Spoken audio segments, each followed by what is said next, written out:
प्रस्तुत है, जिसमें रानी के संघर्ष और बूढ़े बाबा के आध्यात्मिक सहयोग पर जोर दिया गया है। पुलिस वाली रेगिस्तान में बूढ़े के पास खुद चली गई। ईमानदारी, संघर्ष और भरोसे की एक गहरी दास्तान। भाग 1, टकराव और निर्वासन। कहानी की शुरुआत देश की राजधानी या किसी बड़े शहर से होती है। इंस्पेक्टर रानी सिर्फ एक अधिकारी नहीं, बल्कि सच्चाई और हिम्मत का दूसरा नाम थी। उनकी निष्ठा इस हद तक थी कि वो अपने करियर की परवाह किए बिना काम करती थीं। जब रानी ने एक शक्तिशाली केंद्रीय मंत्री के बेटे को संगठित भ्रष्टाचार के मामले में गिरफ्तार किया, तो शहर में भूचाल आ गया। सारे मीडिया चैनल, सारे नेता, सब हिल गए। उनकी सीनियर्स ने उन्हें साफ कहा, रानी, तुम अपनी बर्बादी को दावत दे रही हो। लेकिन रानी अडिग रहीं। उन्होंने फाइल पर दस्तखत किए और मंत्री के बेटे को जेल भिजवा दिया। मंत्री का अहंकार बुरी तरह आहत हुआ। उन्होंने पर्दे के पीछे से अपनी ताकत का इस्तेमाल किया। 2 दिन के अंदर ही रानी के हाथ में एक तबादले ट्रांसफर का फरमान था। उनकी पोस्टिंग जैसलमेर के पास एक सुदूर रेगिस्तानी चौकी पर कर दी गई। ये ट्रांसफर नहीं था, ये रानी के लिए राजनीतिक निर्वासन था। रानी का दिल पहली बार टूटा। उन्हें लगा कि शायद झूठ और ताकत हमेशा जीतते हैं। अपने शहर, अपनी आरामदायक जिंदगी और अपने साथियों को छोड़कर वो भारी मन से उस जलते हुए रेगिस्तान की ओर निकल पड़ी। भाग 2, सन्नाटा और बूढ़े बाबा की छांव। जिस चौकी पर रानी पहुंची, वहां दूर दूर तक सिर्फ चिलचिलाती धूप और अंतहीन रेत थी। पानी की किल्लत थी, बिजली मुश्किल से आती थी। रातें इतनी ठंडी और इतनी खामोश होती थीं कि रानी को अपने ही विचारों का शोर सुनाई देता था।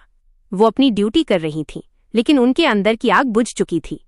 एक दोपहर, जब वो बेजान चौकी की दीवार से टेक लगाकर बैठी थी, उन्होंने एक बूढ़े बाबा को देखा। वो ऊंट पर लकड़ी के गट्ठर लाद कर कहीं जा रहे थे।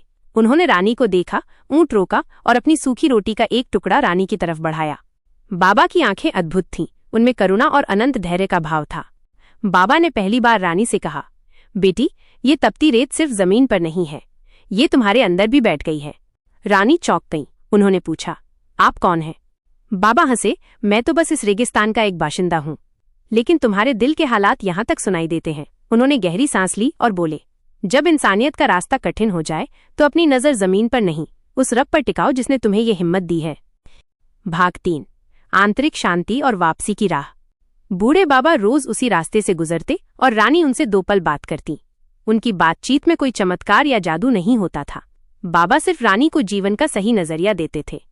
रानी ने पाया कि बाबा का साथ उन्हें वो मानसिक और आत्मिक शक्ति दे रहा था जो शहर की पुलिस एकेडमी में नहीं मिली थी। इसी बीच मंत्री ने अपने केस को पक्का करने के लिए रानी पर नए और झूठे आरोप लगवा दिए। रानी को लगा कि अब सब खत्म। वो रोती हुई बाबा के पास पहुंची। बाबा ने शांत होकर कहा, मंत्री झूठा है, पर झूठ हमेशा एक छोटी सी गलती छोड़ जाता है। तुम अपनी पुरानी फाइलें फिर से देखो। अपने केस का कोई छोटा सा धागा तुम्हें जरूर मिलेगा जो इस झूठ के पुल को तोड़ देगा। रानी को उनकी बात में सच्चाई दिखी। वो चौकी वापस आई और धूल फांकती पुरानी केस फाइलें खोलने लगी। एक रात रेगिस्तान में भयंकर आंधी आई। बिजली कट गई। रानी अकेली थीं। तेज हवा में दरवाजे डगमगा रहे थे। डर के मारे उनके हाथ पांव कांप रहे थे। तभी उन्हें अचानक बूढ़े बाबा के शब्द याद आए। उन्होंने अपनी आंखें बंद की और पूरी ताकत से दुआ मांगी। उस तूफान और खौफ के बीच उन्हें अजीब सी हिम्मत और स्पष्टता महसूस हुई। उस शांति के क्षण में रानी को अचानक याद आया कि मंत्री के बेटे के एक 0 बैलेंस अकाउंट की जांच अधूरी रह गई थी। अगले दिन रानी ने उसी एक छोटे से सुराग पर काम किया और चुपके से अपने एक पुराने और भरोसेमंद दोस्त को जरूरी जानकारी भेज दी। भाग 4, सच्चाई की जीत। कुछ ही हफ्तों में रानी के भेजे गए सुराग से मंत्री के बेटे के करोड़ों के काले धन का पर्दाफाश हो गया। मंत्री का पूरा साम्राज्य ताश के पत्तों की तरह ढह गया। मीडिया ने रानी की ईमानदारी को सलाम किया। पुलिस हेडक्वार्टर से फौरन फोन आया। रानी को सारे आरोपों से बरी कर दिया गया और बड़ी पोस्ट पर वापस शहर बुला लिया गया। रानी ने सबसे पहले अपने बूढ़े बाबा को ढूंढा। वो उनकी चौकी तक गईं। बाबा वहां नहीं थे। आसपास के लोगों ने बताया कि वो अक्सर एक जगह ज्यादा दिन नहीं रुकते। रानी को दुख हुआ, लेकिन उन्होंने जमीन पर हाथ जोड़ा। उन्हें एहसास हुआ कि बाबा कोई जादुई शख्स नहीं थे, बल्कि उनकी मौजूदगी ईश्वर की रहस्यमयी शक्ति का प्रतीक थी, जो उनके मुश्किल वक्त में उन्हें हिम्मत, सब्र और सही दिशा देने आए थे। रानी शहर लौट आईं।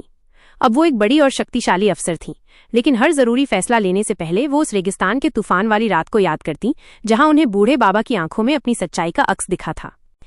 कहानी का वास्तविक संदेश।